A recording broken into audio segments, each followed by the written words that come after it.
Muy buenos días y bienvenidos nuevamente a Sin Guión. Ayer fue un día en el cual parecía que habíamos regresado a los 90s. Aerocontinente, Lupe Ceballos, esterilizaciones forzadas, Urresti, Montesinos. ¿Qué ha pasado en el Perú? Crimen y castigo. Vamos a hablar de varios hechos que vienen del pasado, que esperan un castigo o que están tratando de librarse del castigo que les espera en el futuro. Y por supuesto también vamos a hablar de noticias electorales, que hay muchas. Entre ellas, un esfuerzo, creo yo, apresurado del Tribunal Constitucional por meter nuevamente a Vladimiro Cerrón en campaña, portada hoy día en La República. ¿De qué se trata todo esto? Se los vamos a explicar en este programa, pero antes tenemos que mandar a la franja electoral. Antes de continuar, tenemos que cumplir con nuestro auspiciador comercial, Audifone. Siente que ya no escucha como antes, a veces le cuesta seguir las conversaciones. En Audifone puede encontrar la solución. Con audífonos digitales personalizados, diseñados en 3D y tecnología alemana, mejoran su audición de forma cómoda, segura y discreta. En cada una de sus 19 sedes en todo el Perú, cada paciente recibe seguimiento profesional para una mejor adaptación. Agende su cita hoy por llamada o al WhatsApp que aparece en pantalla. Muy bien, y vamos con estos crímenes del pasado que aparecen hoy. Lupe Ceballos fue capturada en una casa en San Borja que pertenecía a su hermana. Se encontraba viviendo ahí con su esposo, el exministro de Transportes y Comunicaciones de la época de Fujimori, el señor Rosa Antezana. La policía la ubicó casi una semana antes y fueron filmando el desenvolvimiento de las personas en la vivienda hasta determinar fehacientemente que ahí se encontraba Lupe Ceballos. Tal vez los más jóvenes no tienen idea de quién es Lupe Ceballos, pero vamos a explicarlo un poquito. Lupe Ceballos ha sido condenada a 25 años de condena por lavado de activos. Le estaban leyendo su sentencia después de un largo proceso, el 2019. Y dijo, un ratito, por favor, quiero ir al baño. Nunca más la volvieron a ver. Había 100.000 soles de recompensa para quien diera información sobre su paradero. No sé si esos 100.000 soles se van a cobrar o no. Lo cierto es que la policía tenía el dato y finalmente, reitero, estaba en San Borja, no estaba en ninguna otra parte. 7 años, actualmente tiene 64 años y en el momento de su detención ayer la prensa logró que dijera algunas cosas y dijo que tenía una salud muy deteriorada. A los 64 años no sabemos muy bien por qué y que esto le había pasado por haber invertido en su país. Lupe Ceballos es hermana de El Lunarejo. El otro Ceballos está preso desde el año 2005, cumpliendo una condena de 27 años por lavado y de 20 por narcotráfico. Pero Ceballos, El Lunarejo, no va a terminar su pena cuando, estando en Piedras Gordas, culmine el plazo. Cuando termine, Estados Unidos lo espera. Tiene que ser extraditado para cumplir condena en los Estados Unidos por narcotráfico. ¿Por qué?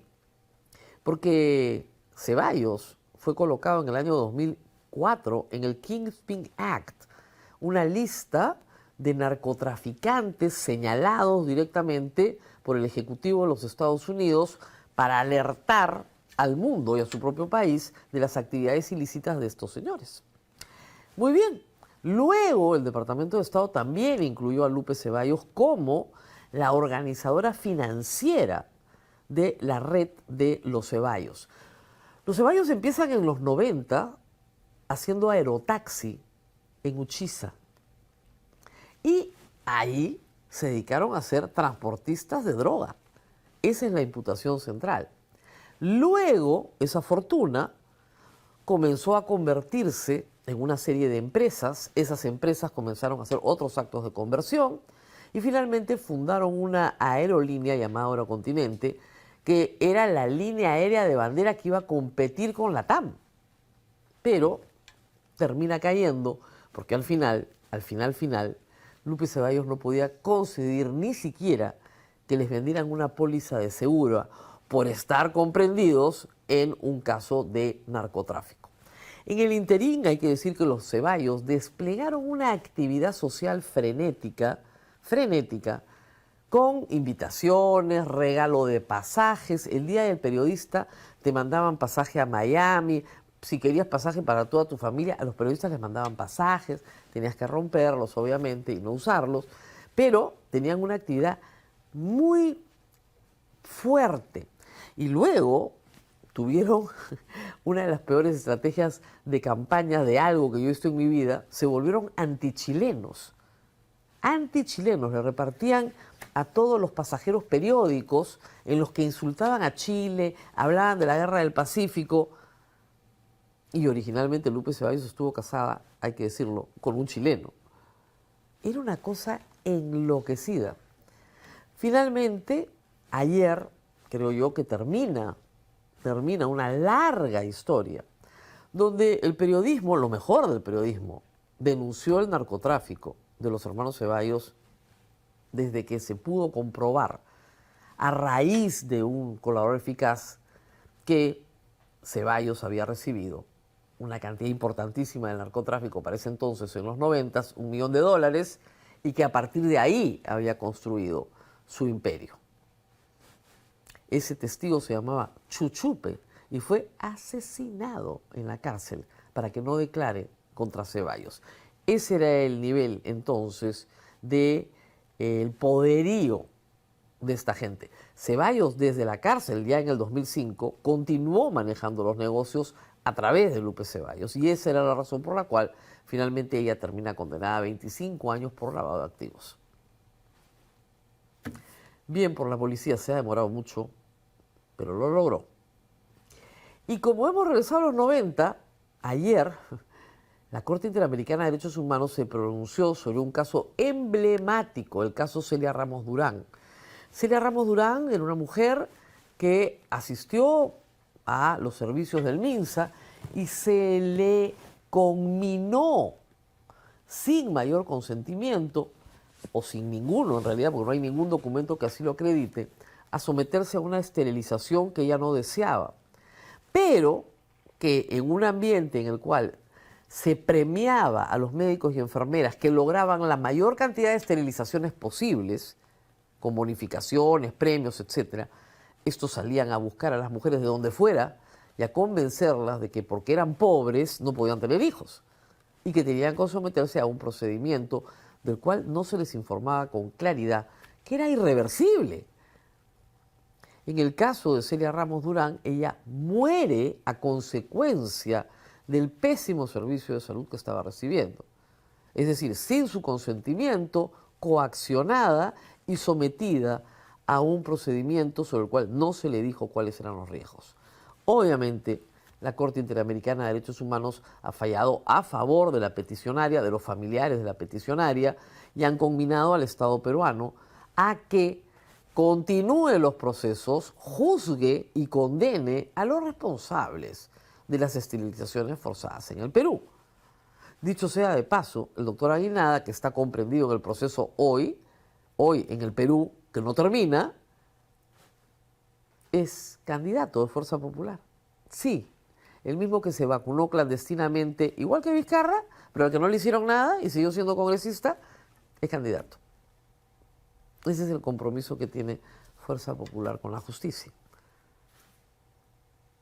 Tarde o temprano, la Corte Interamericana se iba a pronunciar sobre este tema. Porque lo que tiene que quedar claro es que el Estado peruano sí tiene que dar políticas de planificación familiar voluntarias y informadas, como cualquier procedimiento médico, con los riesgos y las consecuencias que esto tiene, sobre todo, reitero, cuando se trata de un proceso irreversible o de dificilísima reversión. Pero eso no se hizo.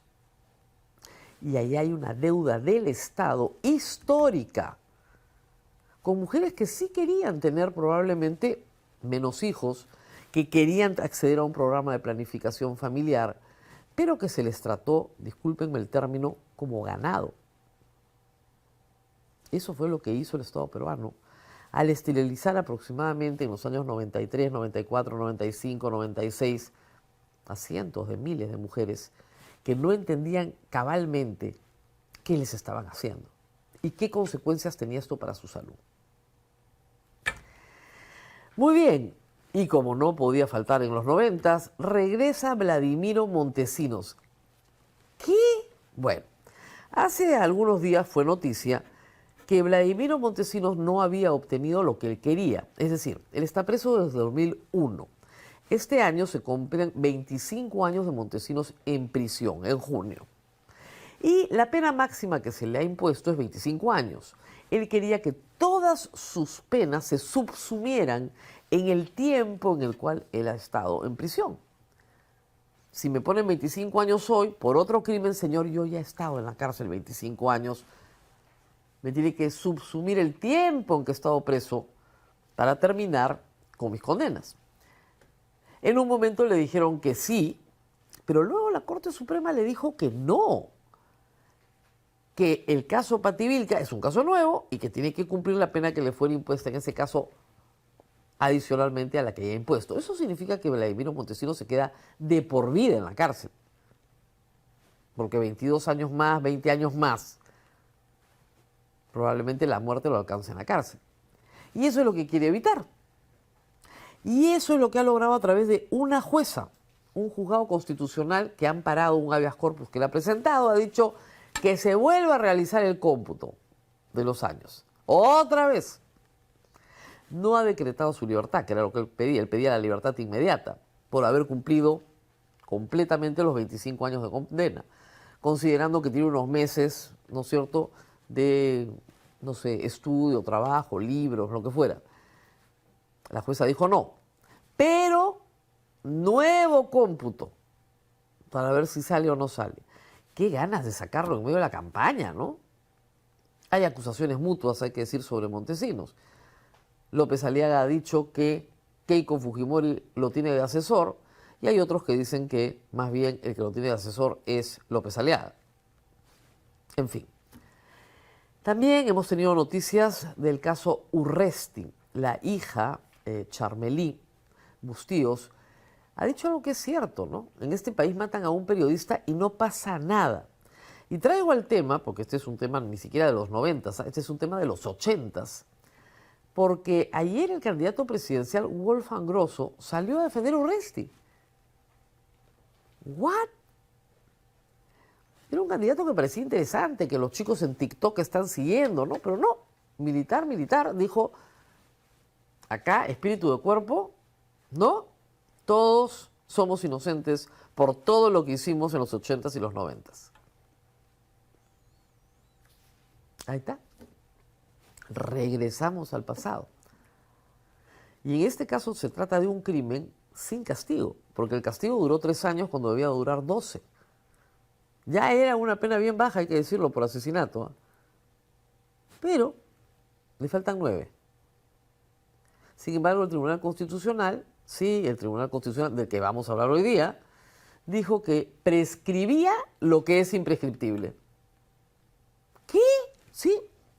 Ha prescrito lo que es imprescriptible. ¿Y por qué ha prescrito? Porque en el Congreso, los militares que están en el Congreso, por eso es que es bien difícil, con todo cariño, votar por militares para que vayan a la vida civil, porque van para conseguir beneficios económicos o para protegerse entre ellos.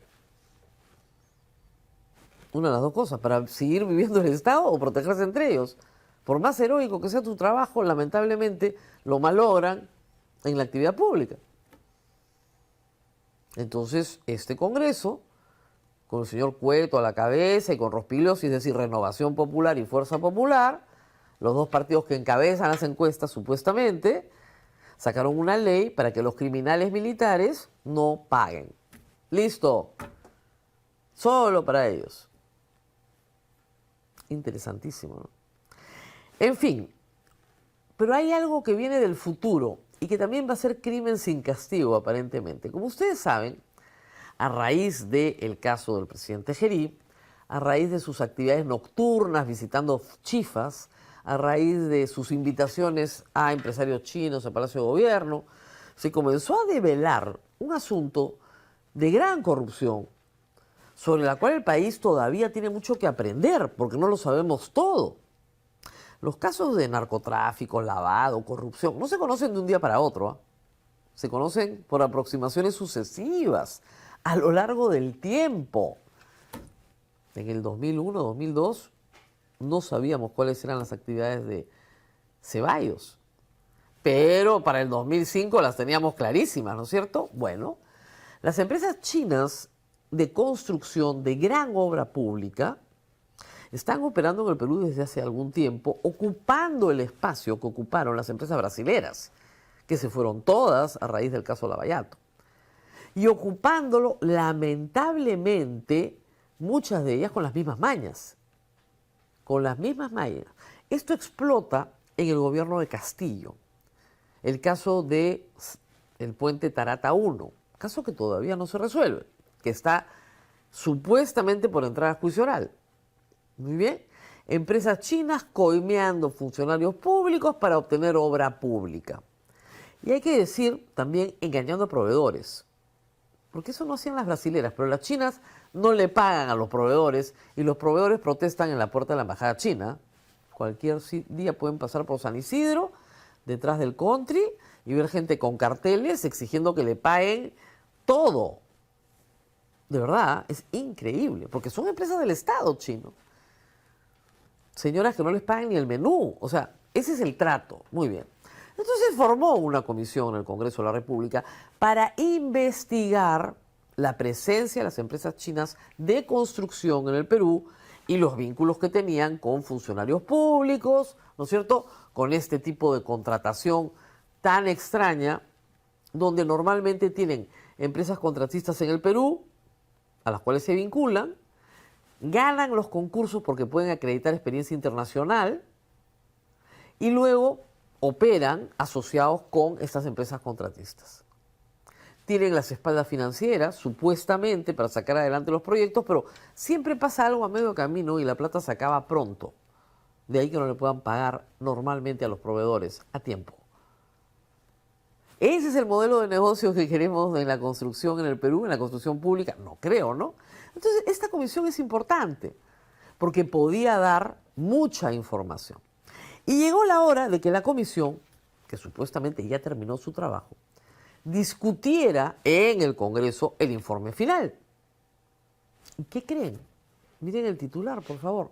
Fuerza Popular, esta es una información que nos llega de Josué Chávez, Fuerza Popular se opuso a que el debate del informe final de la comisión investigadora sobre las irregularidades en licitaciones y otras de empresas chinos sea pública.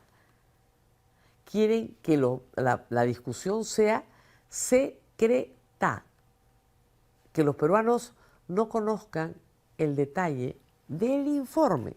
¿Por qué el fujimorismo no quiere que el debate sea público, democrático, que todos sepamos cuáles son las vinculaciones de políticos peruanos con la embajada china? No quieren que sepamos. Recordarán ustedes las fotos de Keiko Fujimori con el embajador chino, ¿no siendo mejorando su imagen? ¿Qué hay de eso? ¿Qué hay de eso? ¿Qué influencia tiene tan poderosa el gobierno chino? Porque estas, reitero, son básicamente empresas estatales. ¿Qué poderosa influencia tienen sobre Fuerza Popular para que Fuerza Popular impida que el debate sea público? Ojo, en ese informe aparece como una de las figuras estelares el famoso tío Johnny y sus vinculaciones con Gerí y sus vinculaciones con un grupo relevante de congresistas que han sido atendidos, que han sido llevados de viaje, ¿no?, a China. La señora presidenta viajando a China. Yo no digo que China no sea un socio comercial del Perú formidable y que nuestras exportaciones tienen que seguir yendo a China y que el puerto del Chancay puede ser de gran beneficio para el Perú. Todo eso estamos de acuerdo.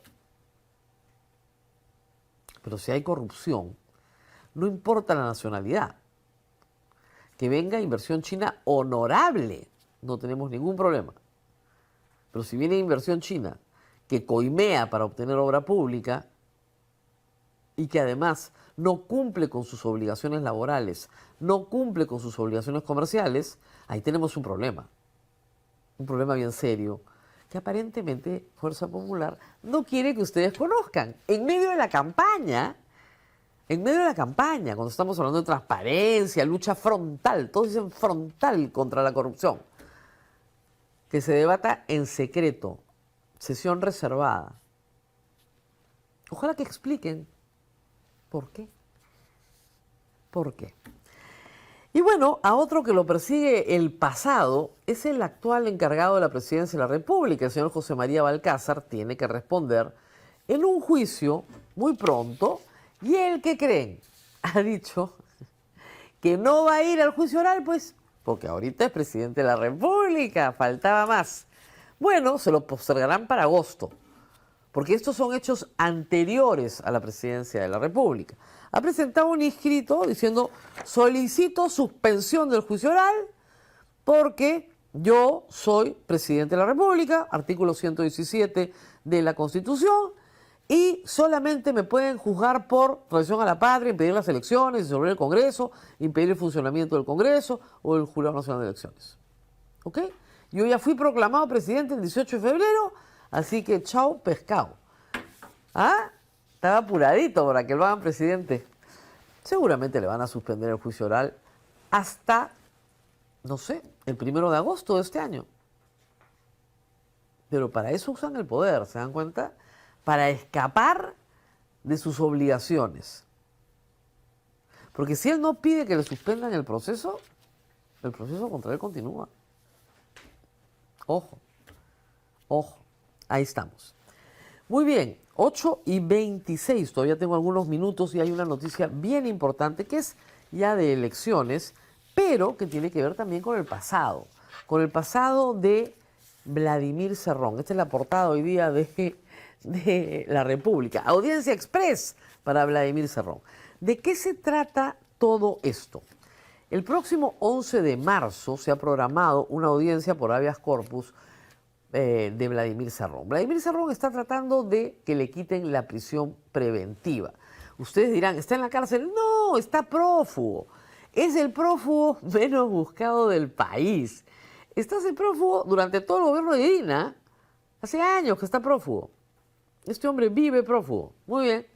Da entrevistas. Quería venir acá virtual.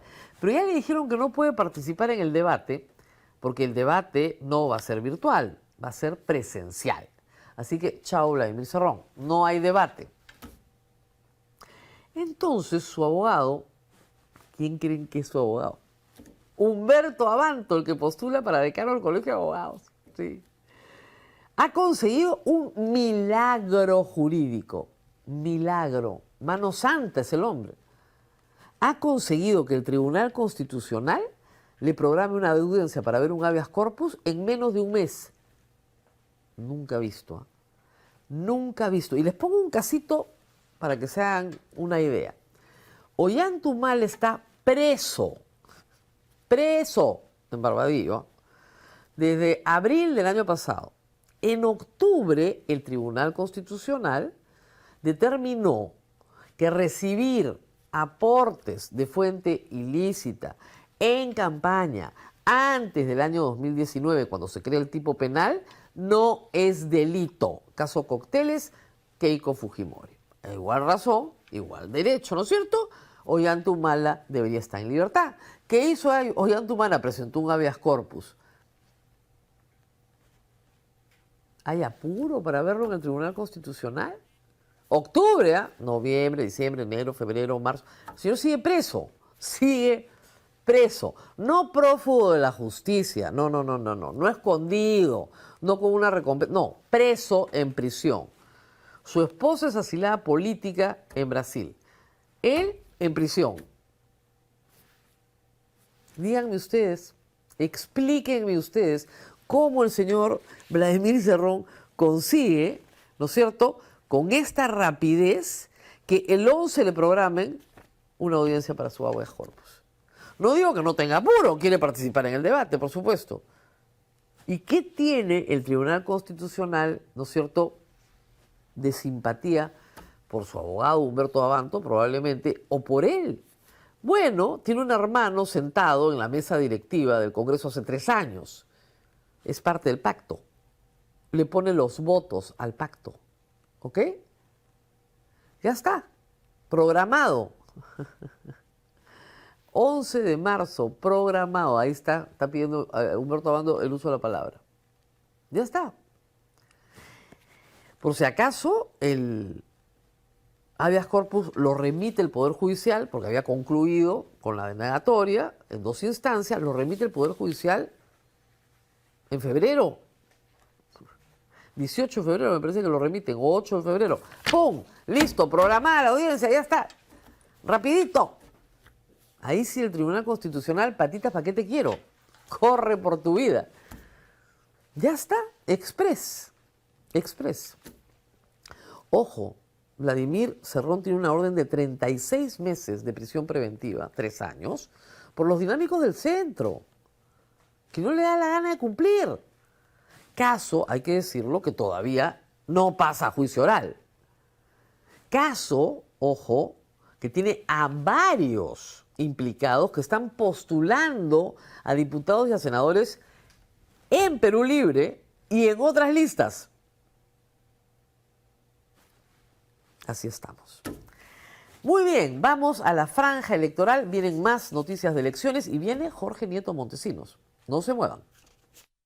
Muy bien, y vamos a dar noticias de elecciones de diferentes tiendas políticas, pero antes tenemos que cumplir con nuestro auspiciador Audifone.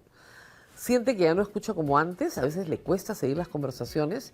En Audifone puede encontrar la solución.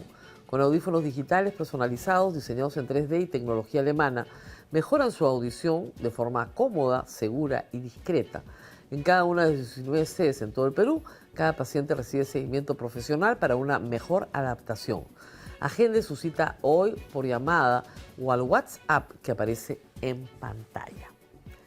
Muy bien, y vamos con muchas novedades electorales. Fuerza Popular sale en bloque, comunicado del partido, a defender a Fernando Rospigliosi por las difamaciones contra la ex fiscal de la Nación, Delia Espinosa. Comunicado, yo no había visto una cosa así en tiempo, ¿ah? Lo que nos está diciendo Fuerza Popular es que Rospigliosi es importante para ellos, que tiene un liderazgo absoluto y que lo van a defender. Lo que dice Fuerza Popular es que decirle a la fiscal de la Nación, aliada del terrorismo, nada menos, es una opinión, es parte del debate democrático. Ah, caramba. Miren ustedes, aliada del terrorismo y de otras organizaciones criminales. ¿Ok? Judicializar el debate político debilita la democracia. La debilita. Están preocupadísimos por la democracia. Miren, ¿no? Crítica, ¿no? La crítica y opinión de Rospigliosi ha sido hecha en su condición de congresista, ¿no? Entonces el derecho a crítica, el derecho a opinión, no. A ver, vamos a distinguir claramente. Si yo digo, por ejemplo, Fernando Ceballos de Aerocontinente es un narcotraficante, lo puedo decir perfectamente porque si no está sentenciado por narcotráfico, sin ninguna otra duda. Puedo decir también de un investigado por narcotráfico que es investigado por narcotráfico. Puedo decir que es procesado por narcotráfico, que está imputado por narcotráfico. Por eso ustedes verán que trato de usar las palabras justas, ¿no es cierto? Las que dan la condición jurídica de la persona a la cual estás imputando un delito. Pero si tú dices, ella es aliada del terrorismo, es una cómplice del terrorismo, ¿dónde está la imputación penal por terrorismo para Delia Espinosa? ¿Alguien la conoce? ¿Alguien la ha visto? Eso no existe. ¿Y por qué dijo eso? Porque la señora Delia Espinosa se reunió con una organización de víctimas. Estamos hablando de familiares de los asesinados durante el régimen de Dina Boluarte. Asesinados en la calle. el chico que cruzaba por el cementerio, el médico que salió a ayudar, los que estaban mirando, todos esos asesinados para Fernando Rospigliosi y para Fuerza Popular son terroristas. Y así quieren ir a Puno, y así me decían ayer que no te ruquean. Claro que te ruquean. Entonces, recibir a esta asociación, y así lo ha dicho, ha recibido a una asociación de terroristas. No son terroristas, son las familias de los muertos. Para que hayan sacado este comunicado en plena campaña, es porque respaldan la conducta de Fernando Rospigliosi respecto de hechos que están bajo investigación fiscal porque constituyen asesinato cometido por el Estado. O sea, así de grave. Así de grave. Y lo que te están diciendo es, comunicado, Fuerza Popular cree que esto es debate democrático. No les importa arriesgar la candidatura de Keiko Fujimori, ¿eh? No les importa nada, lo cual a mí francamente me llama poderosamente la atención. Miren, Renovación Popular y Fuerza Popular han escondido a la pestilencia, ya no la sacan a la calle, porque saben lo que cuesta tener a un grupo de gente enloquecida gritando terrorista, comunista, chancha de mierda por las calles de Miraflores. No lo favorece. A mi casa han ido 8 veces, por si acaso. No lo favorece. Entonces la esconden para que ustedes no la vean en campaña. Pero luego sacan un comunicado así, donde no esconden las simpatías por formas autoritarias de difamación, claramente, que lo que amparan en el fondo, en este supuesto debate político, lo que amparan en el fondo es una posición del partido. Y la posición del partido es que los que protestaron contra el gobierno de Dina Boluarte en diciembre del 2022 y en enero y febrero del 2023, hace 3 años, son terroristas, terrucos. Ahí lo tienen. Que era la misma posición de Alberto Tarola, ojo, y de Dina Boluarte. Todos los que protestan contra mí son terroristas, mandados por Pedro Castillo. Esas afirmaciones están siendo puestas a prueba frente al voto popular. ¿Eso es lo que piensa la mayoría de gente en el Perú? ¿Que los que protestaban contra Dina Boluarte eran terroristas? Eso lo vamos a ver a la hora del voto. Y yo puedo asegurarles que la mayoría del Perú no cree eso. El 60% del Perú, en una encuesta de Ipsos no muy lejana, todavía cree que el Congreso le dio un golpe de Estado a Castillo y no al revés. Ese es el debate político, sí. Pero en ese debate político hay reglas, y una regla es que tú no le imputas crímenes al prójimo si no los puedes probar. Complicada su situación. Muy bien, pero hay cosas que favorecen a los candidatos. El año pasado en el Congreso se aprobó una ley que cambiaba las normas de juego para que si tú presentabas o omitías presentar información en tu hoja de vida falsa o, repito, omitida, no te sacaran de carrera. Solamente cuando no declarabas sentencias condenatorias por delito doloso, firmes, consentidas y ejecutoriadas, ahí sí te sacaban de carrera. Pero te olvidabas de presentar las acciones de la compañía tal, el carrito que no tenías, ya, eso multa, pero sí te quedabas en carrera. Y eso es lo que le ha pasado a López Chao. López Chao no declaró las acciones de una empresa que no tiene movimiento desde el 2018. ¿Ok? Eso es lo que han dicho. En la declaración jurada hoja de vida, no las presentó. En otros tiempos, ¿ok? Perdón, la ley ha sido aprobada en el 2024, no en el 2025. En otros tiempos, López Chao para afuera. Pero López Chao se queda, porque modificaron la ley. ¿Y quién más se queda? El siguiente, por favor, López Aliaga. ¿Qué pasó con López Aliaga? Tampoco declaró la empresa Perú Desarrollo Inmobiliario, socia de Peruval Corp S.A.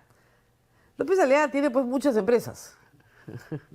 Ha constituido muchas a lo largo de su vida, en el Perú y fuera del Perú. Tiene offshores en Panamá, bueno, perfecto.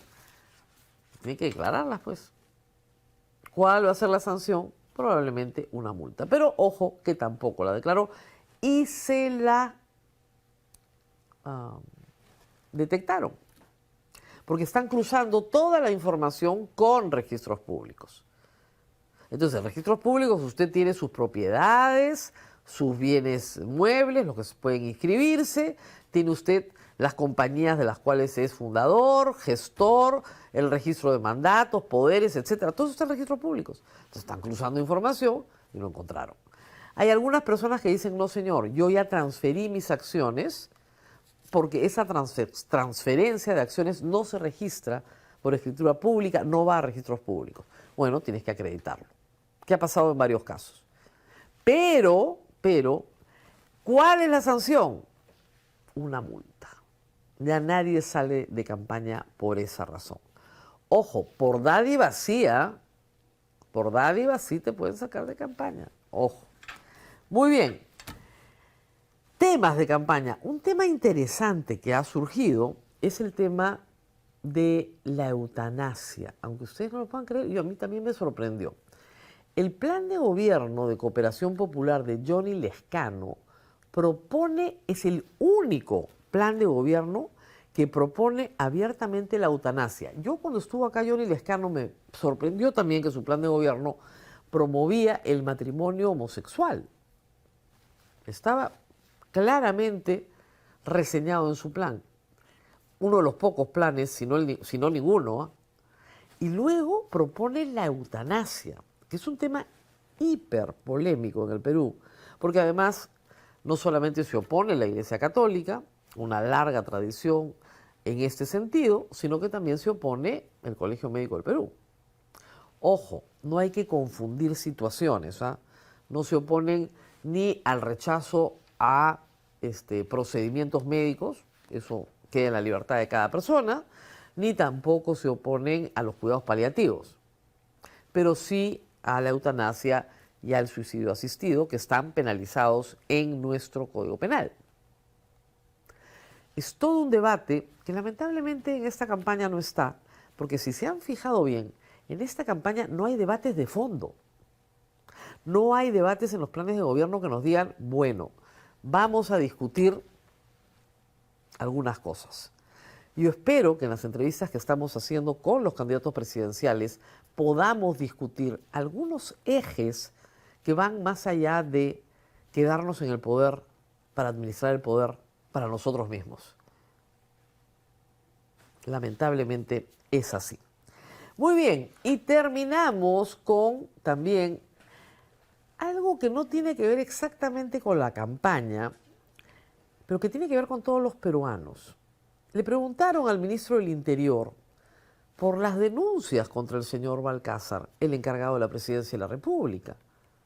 Denuncias que involucran conflictos de interés o tráfico de influencias en beneficio de sus familiares, ¿no?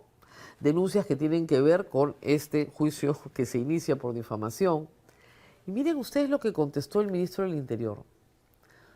Todos tenemos denuncias. Ya está. Ese es el moto de Balcázar. Y de este Congreso, mire, todos estamos denunciados. Total, ¿qué importa? Se los dejo ahí de reflexión. ¿Importa o no importa? Yo creo que debería importar. Muy bien, Jorge Nieto Montesinos ya está listo para la entrevista, pero antes nosotros tenemos que cumplir con una obligación legal. Tenemos la franja electoral. Va a la franja y regresamos con nuestro invitado. Muy bien, el momento que todos ustedes esperaban, sobre todo en Twitter, que me han mandado cientos de mensajes que he tenido que silenciar, diciendo vuelva a entrevistar a Jorge Nieto, porque Jorge Nieto ya ha estado acá, pero hemos cumplido con nuestra audiencia y está nuevamente con nosotros. Gracias por estar acá. No, gracias por la invitación. Y empecemos por el terruqueo, porque ya yo creo que un candidato en el Perú se inaugura, digamos, en la hostilidad del adversario, en el terruqueo. Y salió la foto. Una foto de 1977. Sí. Yo vivía, estaba en el colegio siguiendo muy, muy de cerca las huelgas nacionales, siguiendo ese momento importantísimo que fue que la dictadura militar aceptara que tenía que irse y que convocara una asamblea constituyente. La Constitución se comienza a elaborar en 1978 y su trabajo termina en 1979. Y obviamente la izquierda y la juventud izquierda peruana estaba en las calles, estaba en las marchas. Y ahí aparece Pollay, aparece Javier Díaz-Canseco y al centro... Agustín Haya también. Agustín Haya y al centro con enorme presencia Jorge Nieto. Sí. Cuéntenos un poco de ese momento político, porque me imagino que tendrá muchos recuerdos de esa época. Claro, hay varias cosas ahí. Una es que la foto debe ser de mayo de 1977. Creo que fue una romería a la tumba de Mariátegui. Ya. Y entonces se organizaban estas actividades por parte de los grupos políticos de la época.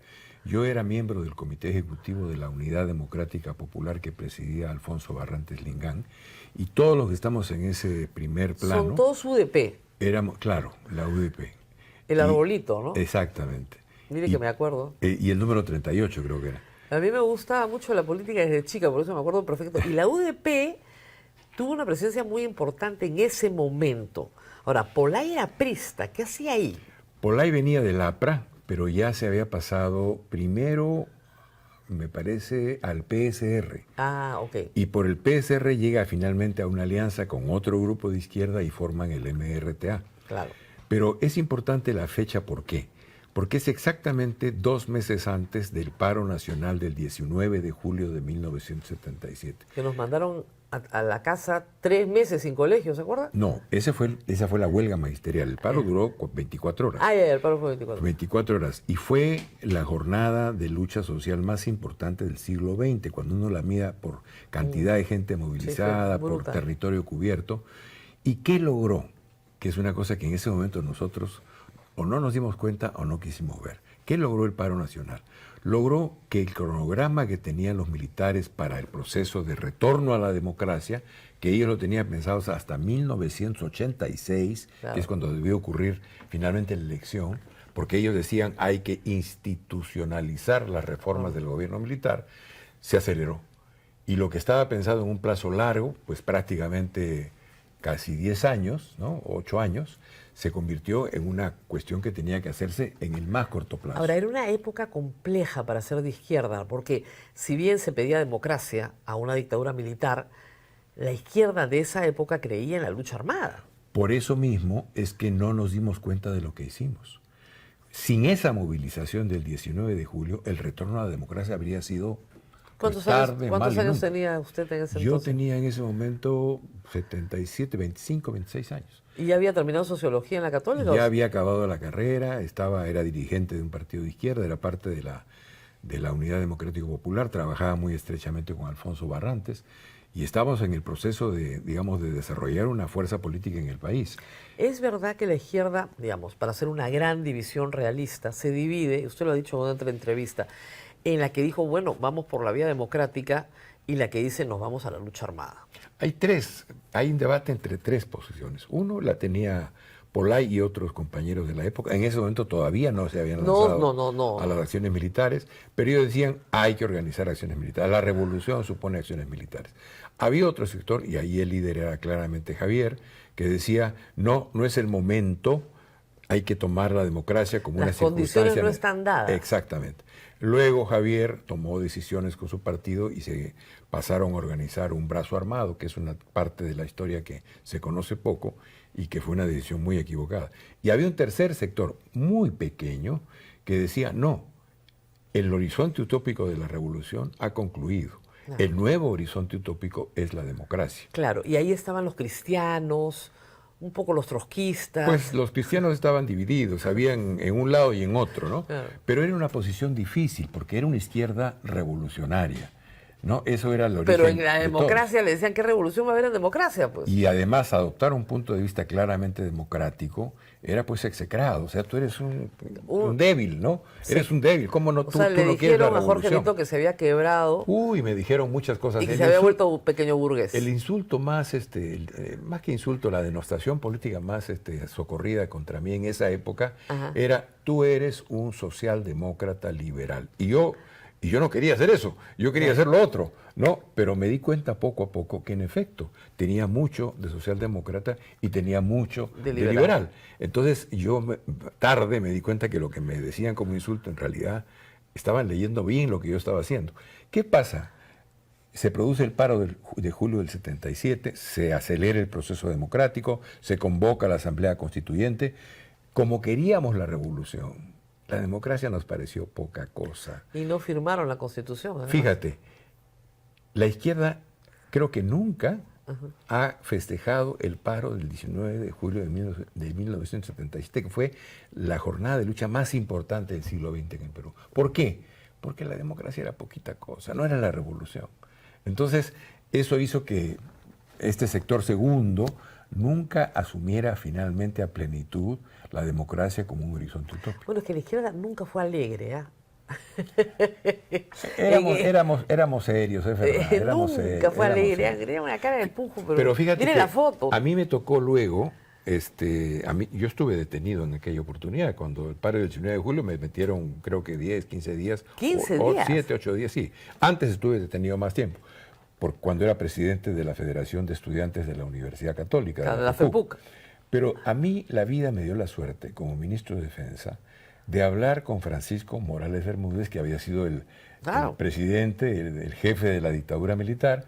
Yo era ministro de Defensa. Hay un grupo que se llama el Grupo de los 9, que son los comandantes generales más antiguos, presididos por el que ha tenido más rango en la vida política del país. Era Francisco Morales Bermúdez.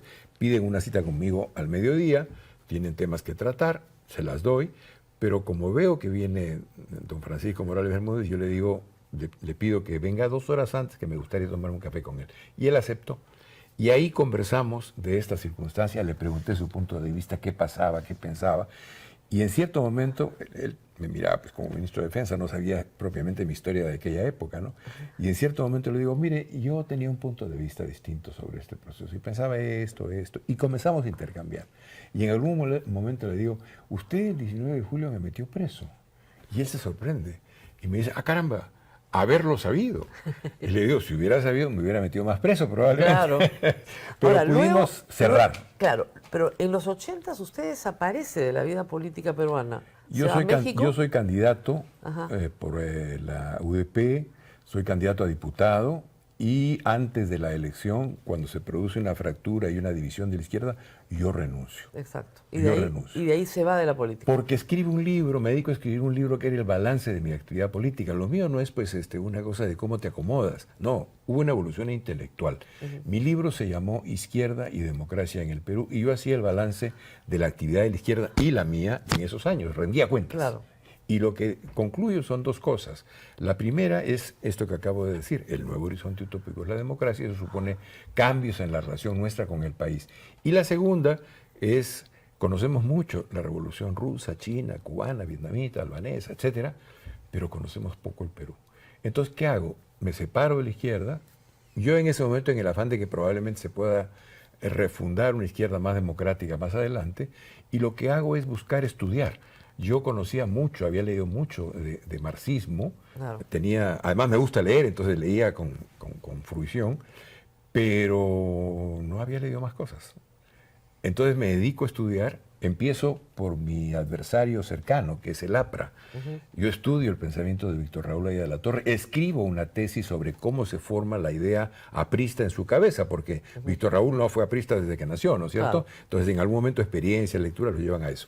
Y finalmente tuve un largo periplo de estudio, de formación. ¿Cuántos años vivió en México? Mucho tiempo, más de 25 años. Más de 25 Más años. de 25 y se aleja del Perú y de ahí regresa. Con la idea permanente de volver. Yo claro. tenía el bichito de la política, tenía ciertos compromisos con mi país, había adoptado ciertas causas. ¿Pero se aplica a usted ese viejo dicho de joven incendiario y de viejo bombero? Mira, mis motivaciones siguen siendo casi las mismas. No me gusta la desigualdad. No me gusta la discriminación, no me gusta el abuso, pero he cambiado en la forma en la cual esto se debe realizar. Valoro el mercado, valoro la inversión privada, valoro el hecho de que necesitamos un crecimiento económico para poder distribuir. En fin, he después de ese largo proceso de estudio y además después de las realidades que el mundo nos mostró, porque también en esto la realidad pues es muy terca, ¿no es cierto? Está ahí. Entonces fui asimilando otras cosas, otras ideas y finalmente es lo que hoy día pienso. Si tú quieres una definición mía es difícil porque yo estoy en permanente proceso de evolución, de pensamiento, pero me he sentido muy identificado con el discurso que ha dado el primer ministro de Canadá en Davos. Y él dice, hay una frase que yo la he escrito incluso. Él la dice, yo la escribí en algún documento para la formación del Partido del Buen Gobierno. Él dice, para su política dice, pragmatismo fundado en valores. Y estoy profundamente convencido de que esa tiene que ser la política. ¿Por qué? Porque los cambios en el mundo son de tal magnitud que hay que estar permanentemente inventando. No hay cartilla, no hay mapa. Ahora, usted sabe perfectamente y está en su plan de gobierno que la actividad empresarial es central para sacar al Perú de la pobreza. Eso es clarísimo. Pero si al empresariado peruano le dicen que el futuro presidente, ¿no es cierto?, viene de la UDP, ¿no es cierto?, ¿qué garantías ofrece usted para la inversión privada? Yo te voy a contestar con una anécdota. El 19 aniversario de la acción de Chavín de Huántar, me invitaron de la universidad donde se realizó este homenaje, y allí yo conocí al almirante Gianpietri. Todos sabemos el punto de vista de él. Claro. Vi entrar a una sala, él estaba al fondo. Pensé rápidamente como ministro quién era la persona más relevante de la sala. Él había sido vicepresidente, sin duda era él. También estaba el cardenal Cipriani, pero la persona que más rango tenía era él. Sé que me dirigí con él a saludar, me acerqué, lo saludé. Y me dice él, me saluda, en fin, yo sí sé quién es usted. Y me dice, jamás pensé que usted viniera. Y entonces yo me acerco a su oído y le contesto, hay un verso de una canción que dice, la vida te da sorpresas. Se rió, me reí, se relajó el vínculo y luego quedamos en almorzar. Y cuando llego al almuerzo, que fue en el Casino Naval allá en San Borja, él estaba ya sentado en la mesa, yo llegué 2, 3 minutos antes de la cita, él le digo, almirante, ¿usted sabe quién soy yo?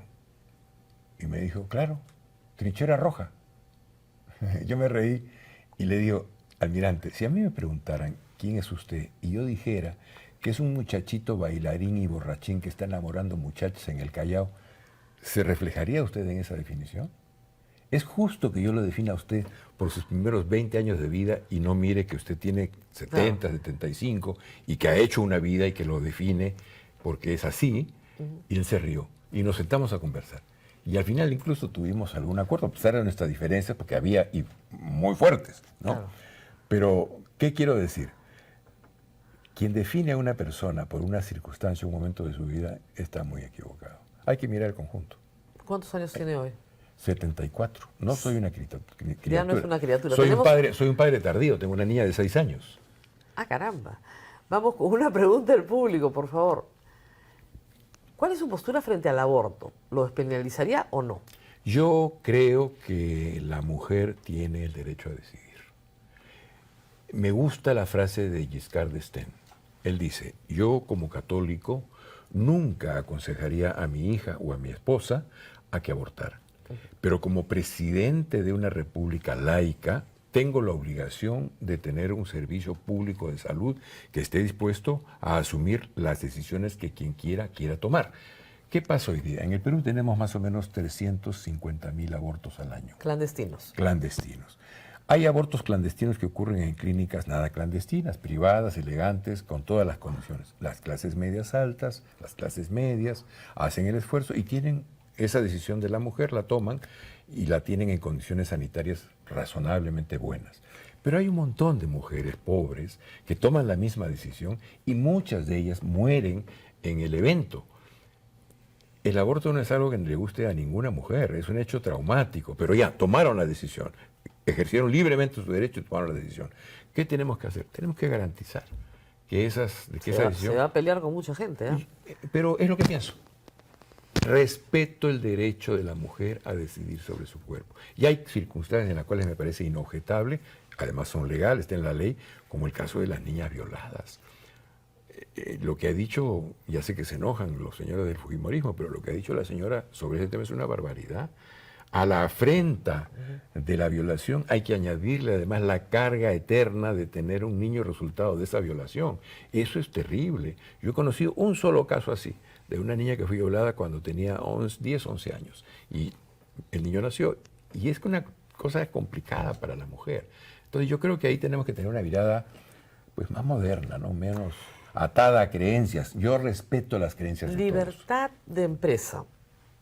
Convénzalos, ¿ah? Porque hay gente que lo está mirando para ser candidato y dicen, no sé si garantiza a la inversión privada. Usted fue parte del gobierno de Kuczynski, obviamente. He dirigido las Fuerzas Armadas. Así es. Durante más de un año. ¿Cómo nos garantiza Jorge Nieto seguridad jurídica? Una cosa que se ha perdido incluso en partidos de derecha. O sea, Renovación Popular no ofrece seguridad jurídica.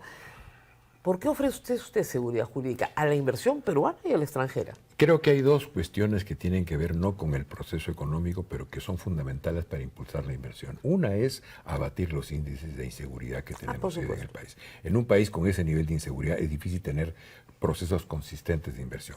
La segunda es la seguridad jurídica. Si uno firma contratos, tiene que respetarlos. En el propio contrato, cuando hay desacuerdos o la situación cambia, se establecen las formas en las cuales eso puede ser modificado. Claro, la izquierda viene acá y me dice, vamos a modificar todos los contratos de concesión del Perú. Eso se conversa, eso se negocia. Si hay contratos que hay que modificar, que uno piensa que hay que modificar, se sienta con la otra parte y habla. Claro. Y ve cuáles son las dificultades. Y la otra parte no quiere, bueno, no se puede. Hay que trabajar.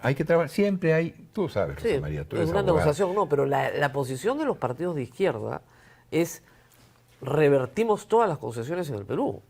No, eso es un asunto que tiene que verse en la conversación. El diálogo existe para eso, la política existe para eso. Claro, López Aliaga no reconoce contratos. Bueno, no solamente no reconoce, sino que ha contratado a dedo un estudio de abogados al cual le ha pagado 200 millones de soles mientras critican los caviares porque se llevan el dinero. O sea, yo digo, a ver, ponte de acuerdo. O lo mismo pasa con Fuerza Popular, ¿no es cierto? La enorme bandada, o como quiera llamarse, de gentes que trabajan en el Congreso, que tienen asignados sueldos públicos, es enorme. Pero claro, el problema son los caviares, ¿no?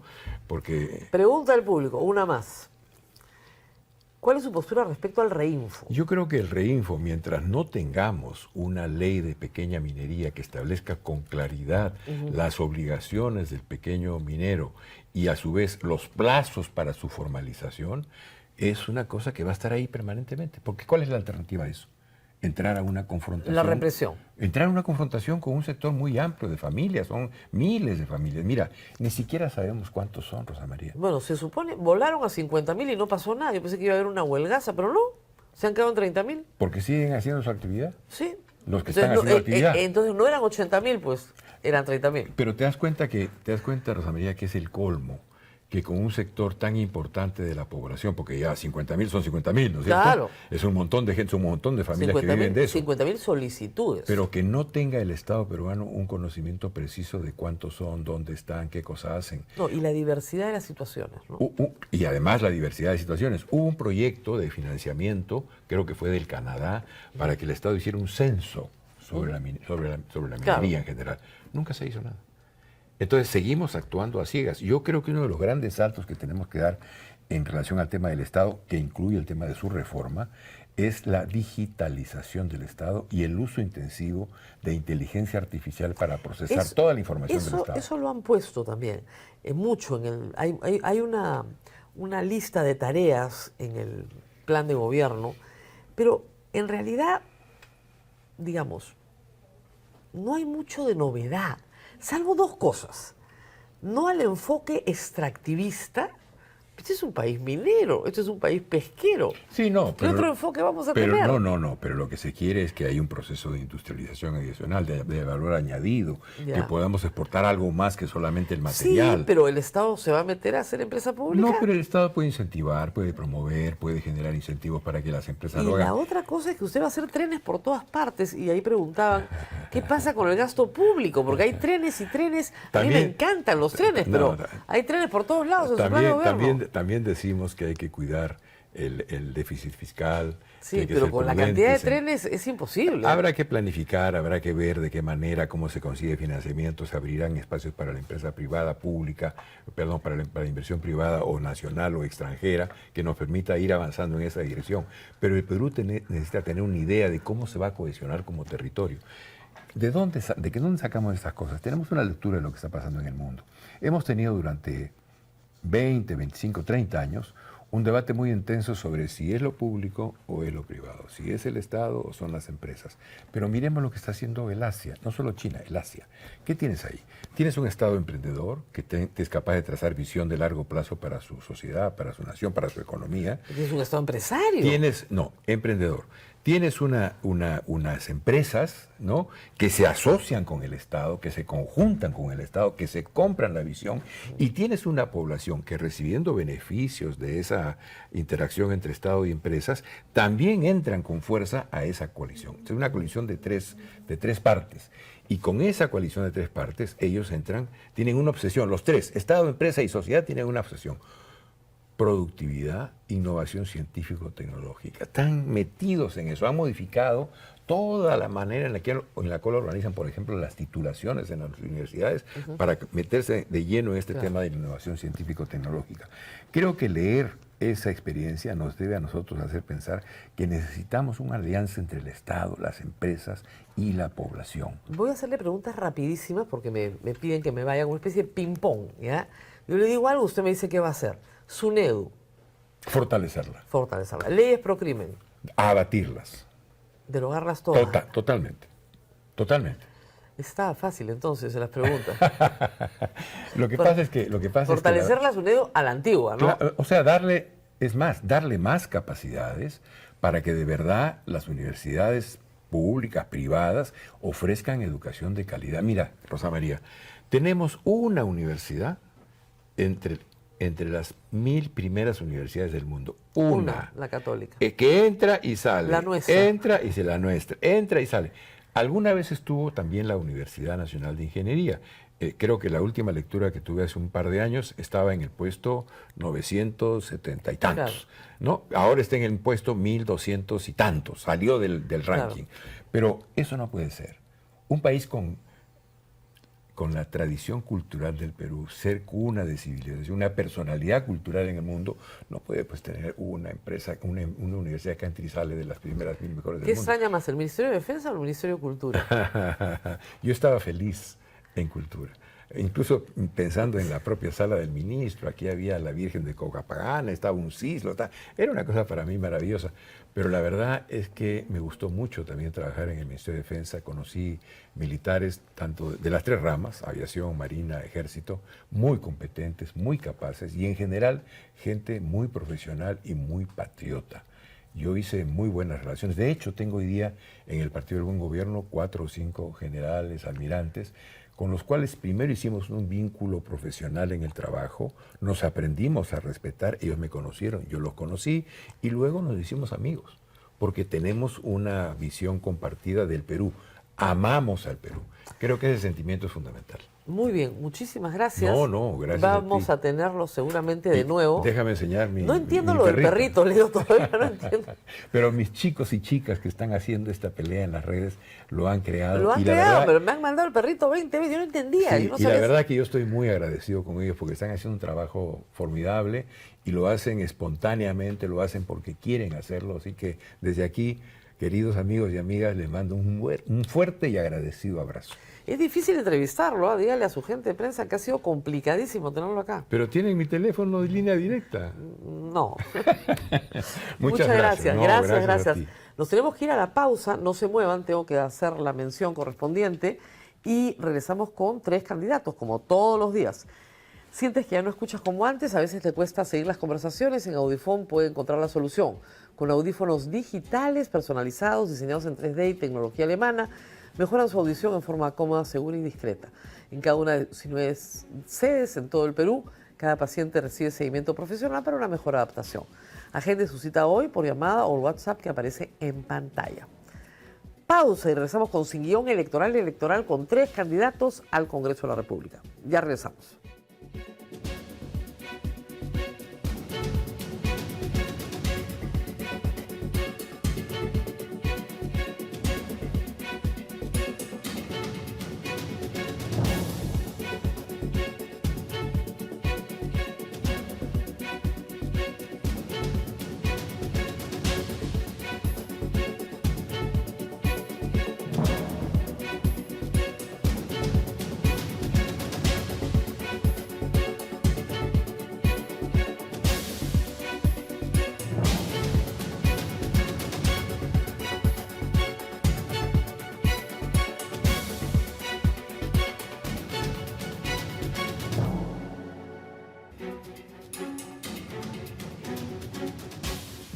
Muy bien, estamos ya en Sin Guión Electoral trayéndoles candidatos al Senado y a la Cámara de Diputados de diferentes partidos y diferentes localidades, ¿ah? Porque en este caso estamos con el señor José Carlos Aguado. Él es abogado, también presidente, ha sido presidente del Consejo Notariado, es abogado de la Universidad Católica, tiene 2 maestrías, la segunda en la Universidad Carlos III de Madrid, también ha trabajado en Indecopi, tiene una larga trayectoria en el sector público, pero además postula como número 1 en la jurisdicción de Huancavelica. ¿Ok? Y vamos a hablar con el doctor Aguado sobre esta historia. Gracias por estar con nosotros. Gracias a ti por darme este espacio. Yo miraba su hoja de vida y usted nace en Jesús María y reside en Barranco. Explíqueme cómo postula por Huancavelica, porque he visto algunos videos suyos que lo explican. ¿Por qué postula por Huancavelica? Toda mi familia, mis padres, por parte de madre y padre, somos de una región de Angaraes, específicamente en Lircay. Mis abuelos, mis 4 abuelos son de ahí. Yo he vivido y he ido ahí constantemente. He visto un video suyo en esta casa de los abuelos, donde están tomando desayuno con sus padres, pero parece como una visita familiar, ¿no? No parece que usted estuviese ahí. Está recordando, además la casa está un poco deteriorada, no están viviendo ahí en ese momento. Usted regresa a Huancavelica años después. Cuéntenos un poco su retorno. Yo particularmente siempre voy a Huancavelica, particularmente a Lircay, a esa casa. Siempre mi familia ha estado vinculada a diferentes actividades en la región, con diferentes comunidades campesinas. De apoyo, de sostenibilidad. Nosotros también somos parte aquí de un club, el Club Lircay. Todos mis amigos en la universidad cuando me preguntan saben que siempre he sido y soy de allí.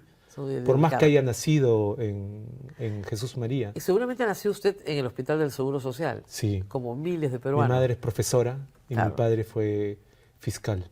Y vino a Lima. ¿Usted nació, pero de ahí lo regresaron a Huancavelica o se crió en Lima? No, me he criado en Lima, pero constantemente hemos regresado a Huancavelica. Yo particularmente viví varias temporadas con mis abuelos en Pueblo Viejo, en Lircay. Mi abuelo era campesino, comunero de Tauricay. Y usted estudia Derecho y termina siendo abogado en un largo camino para su familia, entiendo. ¿Por qué se ha dedicado tanto al sector público? Porque tiene varios cargos en el sector público. Porque creo que en el sector público, sin desmerecer otras formas de la actividad de derecho privada, en el sector público uno puede hacer algo por mejorar la vida de los demás. De alguna manera u otra, tu trabajo ese tipo de trabajo me da más satisfacción personal. En el Consejo de Notariado, ¿cuánto tiempo estuvo? 1 año. 1 año. Pero usted no es notario. No. Y le encargaron en el Ministerio de Justicia que tuviera esta actividad. Sí, tuve ese honor. ¿Ahí conoció a Marisol Perestello? Sí, la conocí. ¿Y es así como entra usted a la política? No es así como entro a la política. Cuéntenos un poco su ingreso a la política. El señor Miguel del Castillo me presentó una visión del partido que se quería construir, una visión en la que diferentes personas de diferentes grupos políticos con diferentes visiones del país pudiéramos llegar a un acuerdo mínimo para tratar de revertir la situación actual. Esa visión... Eso lo entusiasmó. ¿Y sí. usted tenía experiencia política previa? ¿Política participativa? No. Pero siempre he tratado de estar en la política. Yo creo que todo funcionario público debe tener una idea política. Aquí está mal visto que un funcionario público sea parte de la política, partido, pero al contrario, yo pienso que debe ser todo lo contrario. Estar vinculado a la política implica un interés en el desarrollo de la nación.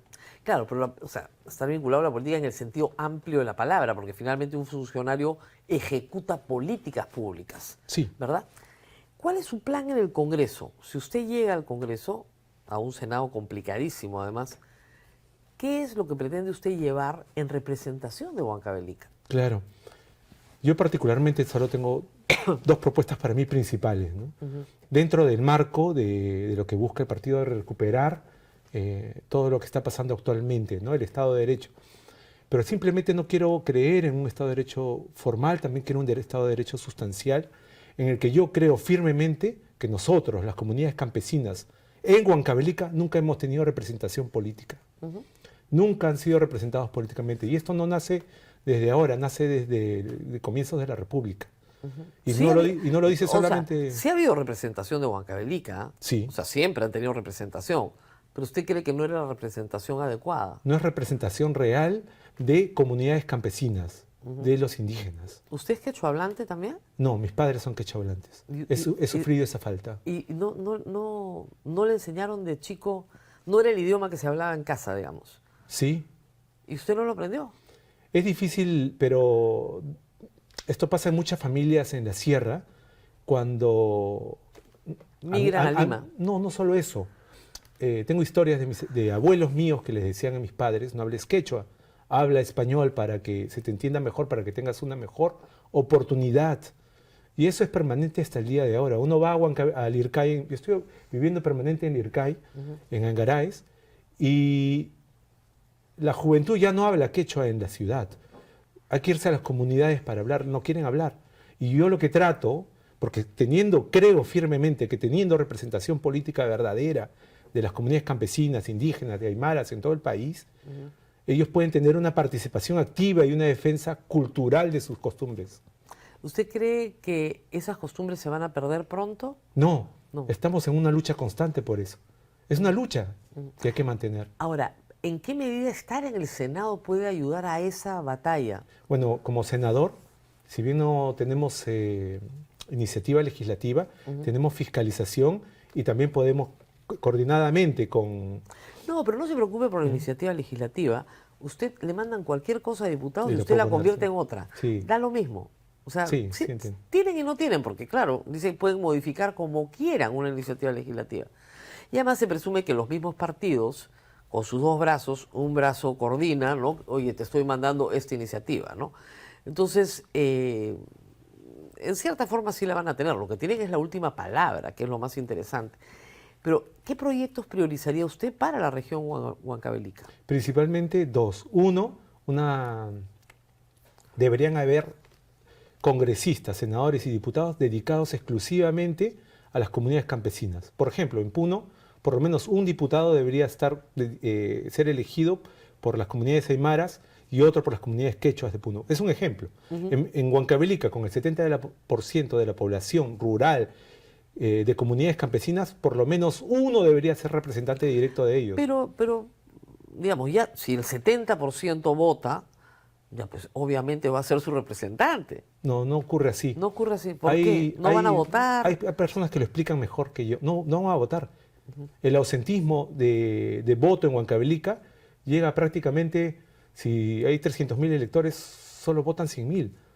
O sea, hay un 60-70% de voto nulo blanco en Huancavelica. De voto nulo, pero sí van a votar.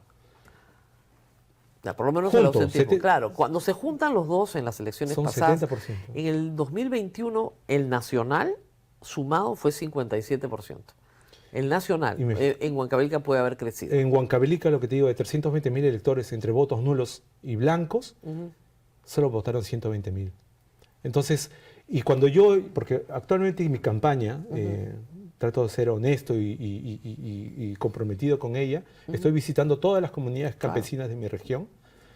La principal pregunta es, ¿para qué si votamos si no nos vemos representados?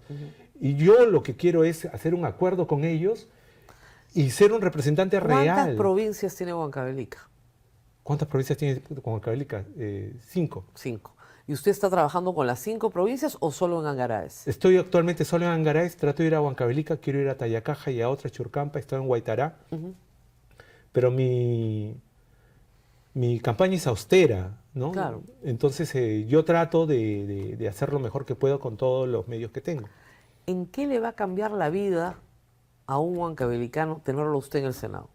Porque voy a luchar sobre todo por si bien voy a representar Huancavelica, yo quiero luchar por los pedidos y necesidades de la comunidad campesina huancavelicana, que es el 70% de la población. No estamos representados. ¿Y qué es lo que necesita esa comunidad? ¿Qué cree usted que es lo más urgente que necesita? Logística. Logística. Transporte, agua, reservorios. En Huancavelica no hay electricidad. suficiente para crear industria. En Huancavelica llueve y el internet se cae, el IRCAI se cae, la luz se cae. No hay agua potable, ni siquiera en una ciudad de segundo, ni en Huancavelica. Ni en la misma Huancavelica. No, ni en la misma Huancavelica hay agua potable. Abres el caño y sale agua marrón. o no hay agua. Pues por horas. Tenemos una pregunta del público. ¿Está dispuesto a implementar en la Constitución la muerte cruzada entre legislativo y ejecutivo? Esto equilibra los poderes. ¿Qué piensan de esa propuesta? La están poniendo Rafael Belaúnde y Pedro Cateriano. Es decir, hacer una revisión de la Constitución, eliminar la vacancia por incapacidad moral y colocar una figura de este tipo. Es una de las buenas ideas que yo particularmente creo que debería volverse al equilibrio de poderes. Es una de las tantas ideas que hay.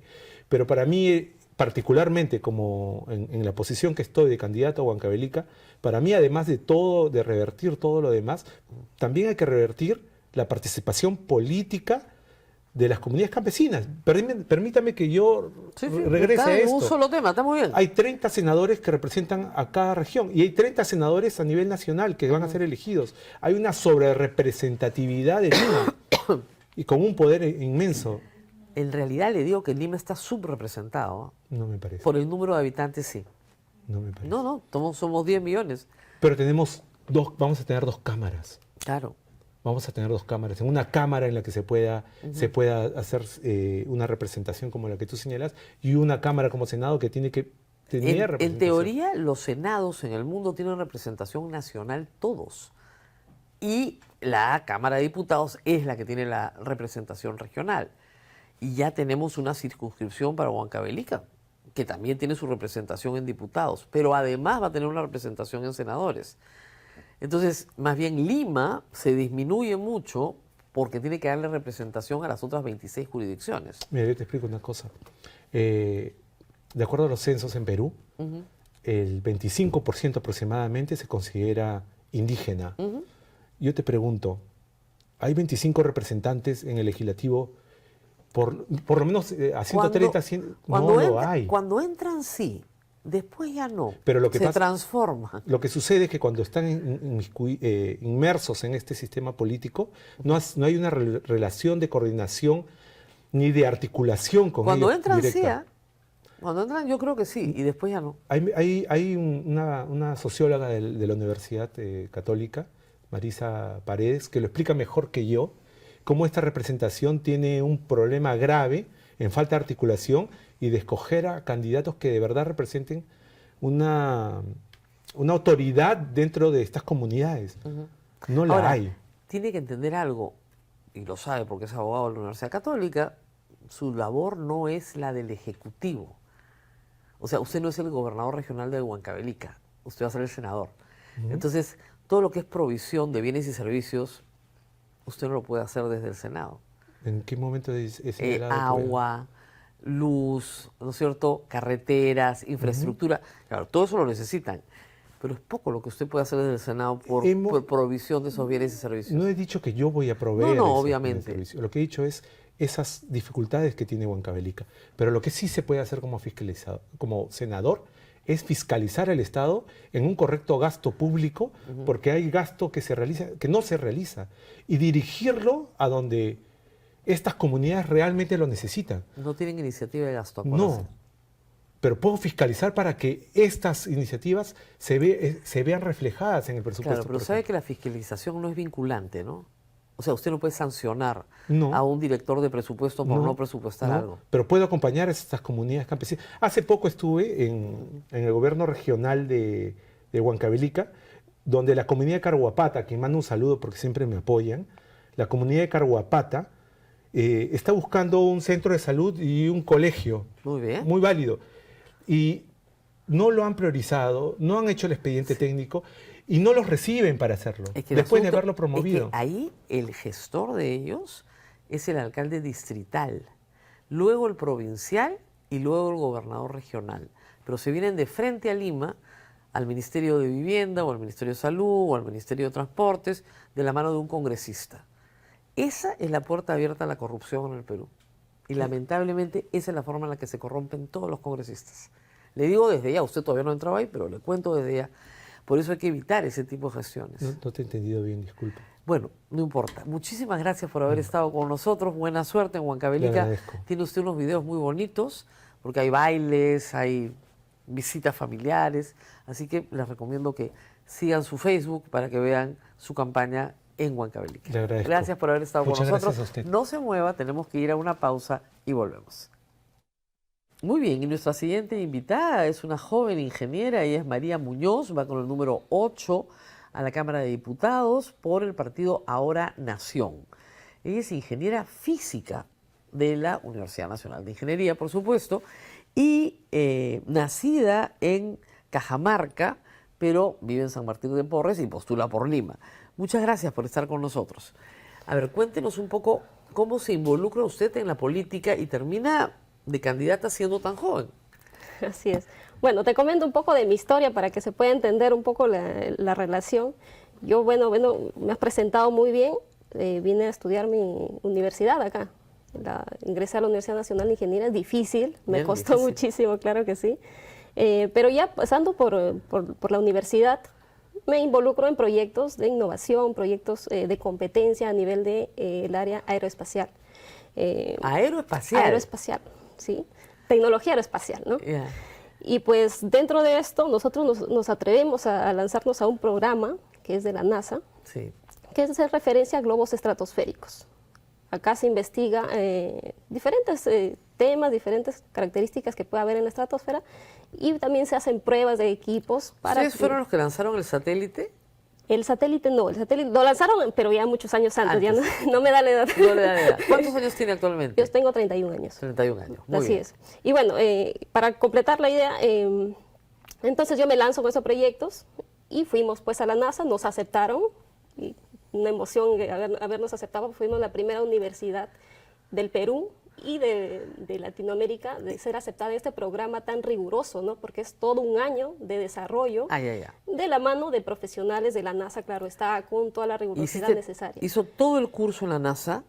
No es un curso, nosotros vamos como investigadores. Ajá. O sea, trabajó con el equipo de investigación de la NASA. Exacto, exacto. Ya. ¿Y qué lograron al final? ¿En qué culmina el proyecto? Ya, este proyecto es en referencia a desarrollo de un dispositivo que pueda ser colocado en su globo estratosférico, en su tecnología. Ya. Entonces nosotros hicimos el experimento para saber sobre aerosoles en la estratosfera.